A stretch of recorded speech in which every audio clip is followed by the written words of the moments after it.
राधे राधे, जय श्री कृष्णा। दोस्तों, सत्यनारायण भगवान की कथा हिंदू धर्म में एक बहुत ही महत्वपूर्ण और लोकप्रिय कथा है। इसे स्कंद पुराण के रेवाखंड से लिया गया है। यह कथा भगवान विष्णु के सत्य स्वरूप की पूजा से संबंधित है और इसका पाठ करने से व्यक्ति के सभी कष्ट दूर होते हैं और मनोकामनाएं पूर्ण होती हैं। इस कथा के मुख्य रूप से 5 अध्याय हैं, जिनमें अलग अलग व्यक्तियों के माध्यम से सत्यनारायण भगवान की महिमा और व्रत के महत्व को दर्शाया गया है। कथा का सार यह है कि जो व्यक्ति सत्य को नारायण के रूप में पूजता है और व्रत पूजा अवे कथा का श्रवण करता है, उसे सभी प्रकार के सुख प्राप्त होते हैं। यहाँ सत्यनारायण भगवान की पूरी कथा का संक्षिप्त विवरण दिया गया है। पहला अध्याय, नारद और नारायण संवाद।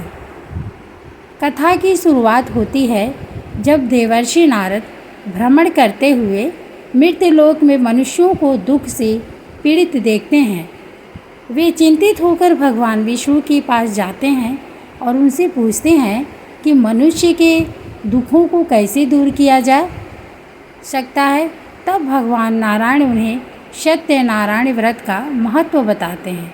वे कहते हैं कि इस व्रत को करने से मनुष्य सभी दुखों से मुक्त हो जाता है और इच्छित फल प्राप्त करता है।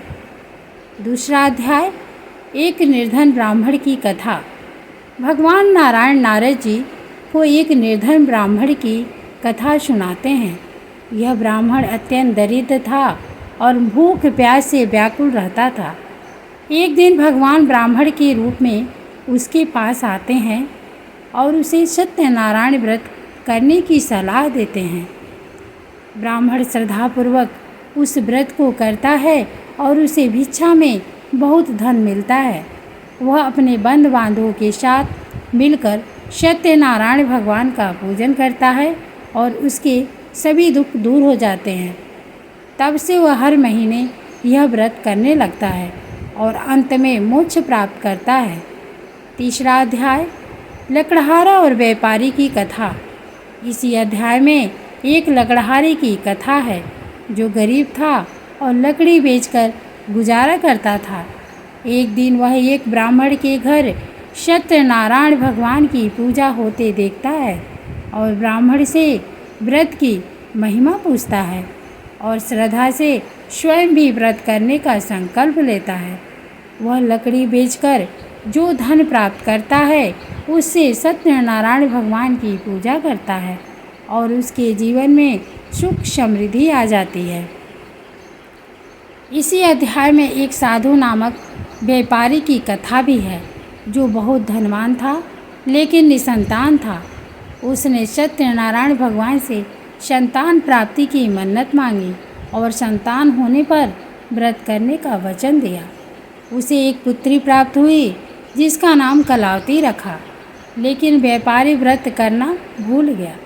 जब कलावती का विवाह हुआ तब भी वह व्रत करना भूल गया। इससे सत्यनारायण भगवान क्रोधित हो गए और व्यापारी को अनेक कष्टों का सामना करना पड़ा। उसकी नौका धन सहित समुद्र में डूब गई और उसे कारावास में डाल दिया। उसकी पत्नी लीलावती और पुत्री कलावती भी दरिद्र हो गई। कलावती जब एक ब्राह्मण के घर सत्यनारायण पूजा देखती है तो वह भी प्रसाद ग्रहण करती है और रात को घर वापस आती है। उसकी माँ लीलावती ने भगवान से क्षमा मांगी और व्रत करने का संकल्प लिया। चौथा अध्याय, साधु वैश्य के कष्टों का अंत। लीलावती और कलावती के व्रत करने से भगवान सत्यनारायण प्रसन्न होते हैं। राजा चंद्रकेतु को स्वप्न में भगवान आज्ञा देते हैं कि साधु वैश्य को मुक्त कर दें और उसका धन लौटा दें। साधु वैश्य को मुक्त कर दिया जाता है और उसका धन वापस मिल जाता है। वह प्रसन्न होकर घर लौटता है और भगवान सत्यनारायण भगवान का व्रत रखता है। पांचवा अध्याय, राजा तुंगध्वज की कथा। इस अध्याय में राजा तुंगध्वज की कथा है। राजा तुंगध्वज प्रजापालक था, लेकिन एक बार वह जंगल में शिकार करते हुए रास्ता भटक जाता है। वह एक ग्वालों के समूह को सत्यनारायण भगवान का पूजन करते देखता है। ग्वाले उसे प्रसाद देते हैं, लेकिन राजा घमंड में प्रसाद का अनादर करके चला जाता है। इससे भगवान सत्यनारायण क्रोधित हो जाते हैं और राजा को अनेक कष्टों का सामना करना पड़ता है। उसका राज्य छिन जाता है और उसके पुत्रों की मृत्यु हो जाती है। तब राजा को अपनी गलती का एहसास होता है और वह ग्वालों के पास वापस आ जाकर क्षमा मांगता है। वह सत्यनारायण भगवान का व्रत रखता है और उसे अपना राज्य और सुख वापस मिल जाते हैं। कथा का महत्व।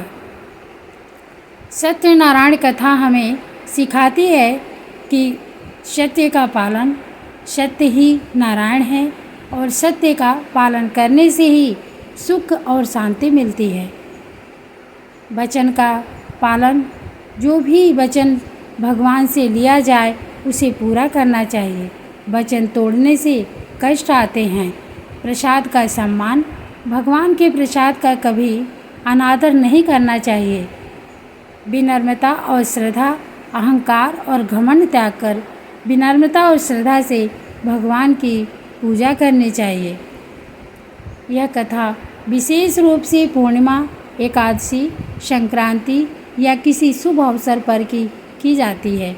इस व्रत को करने से व्यक्ति के सभी दुख दूर होते हैं, मनोकामनाएं पूर्ण होती हैं और अंत में मोक्ष की प्राप्ति होती है। राधे राधे। जय श्री कृष्णा। वीडियो अच्छी लगे तो लाइक करें, दूसरों को भी शेयर करें। धन्यवाद।